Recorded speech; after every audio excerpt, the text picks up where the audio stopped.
Hola, soc Àlex Sánchez de la Fundació Catalunya Estat i parlarem del espoli diari que patim els catalans. Fixeu-vos, si agafem els gairebé 21.000 milions d'euros que enviem cap a Espanya i que no tornen i ho dividim per 365 dies que té un any, estem parlant de gairebé 60 milions d'euros cada dia que enviem a Espanya i no disposem. Què es pot fer amb aquests 60 milions d'euros diaris, gairebé? Doncs, per exemple, la nova terminal de l'aeroport del Prat ha costat 1.258 milions d'euros. Això significa que en 22 dies podríem pagar, trinco-trinco, tota la nova terminal de l'aeroport del Prat. En aquests moments, aquests diners els enviem a Espanya.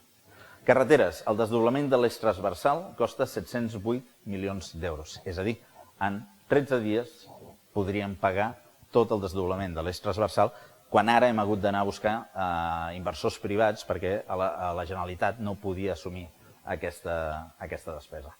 O temes com hospitals. Si agafem l'Hospital de Mollet del Vallès, inaugurat l'any passat, un hospital mitjà amb 160 llits, aquest hospital va costar 61 milions d'euros. És a dir, gairebé podem fer un hospital diari amb el que enviem a Madrid i no ens tornen.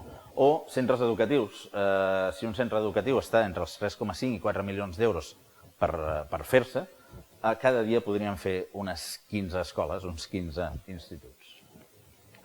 També, ara fa poc, s'ha inaugurat el Centre de Recerca Biomèdica d'Ester Koplovich, al costat del Clínic a Barcelona. Aquest centre, que dona feina a 400 investigadors, ha costat 60,7 milions d'euros. És a dir, podríem fer un d'aquests centres de recerca gairebé cada dia. O centres d'atenció primària, els CAPs. Un CAP costa uns 5 milions d'euros per posar-se en marxa, és a dir, podríem fer 11 CAPs cada dia.